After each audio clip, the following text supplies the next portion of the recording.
드리커스 두 플래시스가 부상으로 UFC 317에서 캄자트 치마에프와의 경기를 기권하면서 UFC 317의 운명이 위태로워졌습니다. 경기가 2달 이상 남은 상황에서 갑작스러운 기권은 심각한 부상이나 회복 후 다음 경기에 복귀할 계획을 시사합니다. 이번 상황은 특히 일리아 토프리아, 존 존스, 그리고 어쩌면 아르만 사루키안에게 새로운 가능성을 열어줍니다. 캄자트는 여전히 경기를 원하며 새로운 상대, 특히 잠정 타이틀을 두고 경쟁할 상대를 찾고 있습니다. 미들급 톱6에 속하는 카이오 보라로가 출전을 제안했으며 그는 이전에 캄자트와 훈련을 했고 치마에프가 UFC 317의 경기에 동의했다고 밝혔습니다. UFC는 과거에도 잠정 타이틀전을 메인 이벤트로 설정한 적이 있기 때문에 UFC가 전략을 잘 활용한다면 UFC 317은 여전히 살릴 수 있을 것입니다. UFC 317은 특히 인터내셔널 파이트 위크 기간 중에 열려 주목을 받을 가능성이 큽니다. UFC는 보통 이 시기에 다양한 중요한 카드를 선보입니다. 그러나 다가오는 페이퍼뷰는 기대에 미치지 못할 수 있습니다. 벨랄 무하마드 대 잭 델라 마달레나 경기는 기대 이하일 것으로 보이며 메락 대 오말리 경기는 더욱 우려되는 상황입니다. UFC는 3경기 연속으로 부진한 PPV를 감당할 여유가 없습니다. 캄자트 치마에프는 빅스타이며 타이틀이 걸려있지 않더라도 그 혼자만으로 UFC 317을 성공적으로 이끌어갈 수 있을지도 모릅니다. 그는 아직 페이퍼뷰 헤드라이너로 출전한 적이 없기 때문에 다소 도박처럼 느껴질 수 있지만 그만큼 큰 가치가 있을 수 있습니다. UFC 317을 진정으로 살릴 수 있는 경기는 3경기가 있으며 그중 2경기는 이슬람 마카체프와 관련이 있습니다. 한 가지 가능성은 이슬람 대 아르만 사루키안입니다. 아르만 사루키안은 이전에 페이퍼뷰에서 경기를 기권한 경험이 있기 때문에 이번에는 페이퍼뷰를 살릴 수 있는 좋은 기회가 될 것입니다. UFC는 아르만 사루키안에게 의존하는 것을 주저할 수 있습니다. 특히 그가 마지막 순간에 경기를 포기했던 경험이 있기 때문입니다. 이슬람 대 아르만 2차전이 성사될 가능성도 있지만 인터내셔널 파이트 위크의 헤드라인을 장식할 정도로 큰 경기가 될 수 있을까요? 특히 코메인 이벤트가 캄자트 치마에프 대 카이오 보라로라면 더욱 그렇습니다. 캄자트는 어차피 보라로와 싸우면 안됩니다. 그는 랭킹이 더 높은 나소르딘 이마보프와 싸워야 합니다. 보라로의 최고 승리는 제러드 캐노니어였지만 그는 탄탄한 실력을 갖추고 있긴 해도 랭킹을 고려할 때 중요한 경기는 아닙니다. 캄자트 대 이마보프 경기는 진정한 랭킹 1위 경쟁자 간의 싸움이자 훨씬 더 나은 코메인 이벤트가 될 것입니다. 그렇다면 UFC 317을 살릴 수 있는 진정한 메인 이벤트는 무엇일까요? 바로 이슬람 마카체프 대 일리아 토프리아입니다. 일리아는 이 경기를 원해왔고 지금이 바로 완벽한 시점입니다. 이슬람 대 일리아, 캄자트 대 이마보프 경기가 포함된 카드라면 엄청난 판매량을 기록할 것이며 UFC가 방송사들에게 선보일 강력한 무기가 될 것입니다. UFC는 넷플릭스, ESPN, 폭스와 같은 잠재적인 방송사 파트너들에게 깊은 인상을 남기기 위해 대규모 경기를 필요로 합니다. 6월 29일 이슬람 마카체프 대 일리아 토프리아, 캄자트 치마에프 대 이마보프라는 대형 카드를 내놓을 수도 있습니다.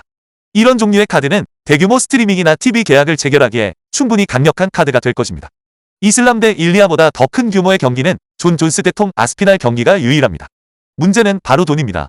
존 존스는 3천만 달러를 요구한다고 알려졌지만 UFC가 방송사와 협상 중이라는 점을 고려하면 이는 그의 협상 전략의 일환일 가능성이 큽니다. 만약 방송사들이 그에게 그만큼의 금액을 지불한다면 그는 싸울 가능성이 높습니다. 그리고 존스의 은퇴 경기로 더 나은 무대가 있을까요? 인터내셔널 파이트 위크보다 더 적합한 무대는 없을 것입니다. 캄자트가 코메인 이벤트로 출전하고 그에게 가장 힘든 시험대인 잠정 챔피언 톰 아스피날과 맞붙는 경기가 바로 그 무대입니다. 이 경기는 페이퍼뷰 판매량 100만 회를 쉽게 달성할 수 있을 것입니다. 이슬람 대 일리아 경기는 그 수준에는 못 미치지만 80만 회 이상은 달성할 수 있습니다. 만약 존 존스 대 톰 아스피날 경기가 코메인 이벤트로 캄자트 치마에프와 함께 열린다면 거의 확실히 페이퍼뷰 판매량 100만 회를 달성할 것입니다. 의심할 여지가 없습니다. 또 다른 흥미로운 가능성은 잭 델라 마달레나가 벨랄 무하마드를 이긴다면 이슬람 마카체프가 2달 후 잭과 웰터급 타이틀을 놓고 맞붙을 수도 있다는 점입니다. 이슬람은 준비가 되었을 수 있지만 부상과 첫 타이틀전 이후 잭이 그렇게 빨리 복귀할 가능성은 낮아 보입니다. 만약 그렇게 된다면 잭은 진정한 레전드가 될 것입니다. 하지만 UFC는 이슬람 대 일리아 토프리아의 경기를 선택할 가능성이 높습니다. 가장 쉽게 빅매치를 만들 수 있기 때문입니다. 이슬람에게 적절한 동기를 부여할 필요가 있겠죠. 예를 들어 보너스나 웰터급 타이틀 도전권 확보 같은 것들 말입니다. 이슬람 대 일리아의 경기는 최고의 메인 이벤트가 될 것입니다. 진정한 승부가 펼쳐지죠.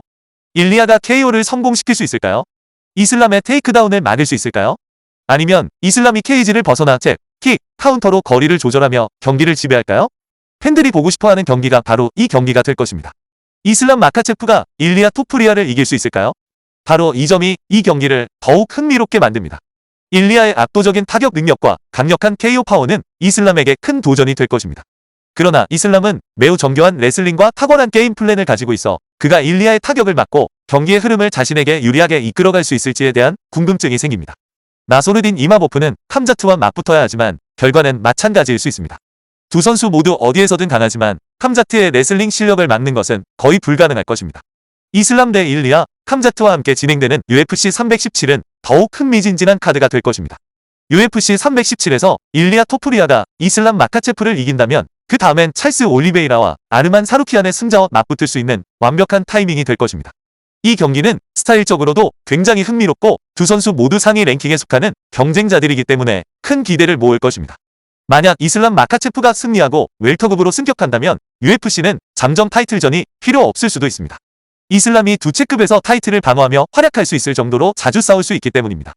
하지만 현재로서는 UFC 317의 일리아, 이슬람, 존 존스, 톰 아스피날 같은 스타들이 가득한 강력한 카드가 필요합니다. UFC가 캄자트 치마에프를 메인 이벤트로 유지하여 그의 스타 파워를 시험하고 싶지 않다면 캄자트만으로는 부족할 수 있습니다. 이번 대회는 홈런을 칠 수 있는 기회이고 특히 새로운 중계권 계약이 걸려있는 상황에서 더욱 중요합니다.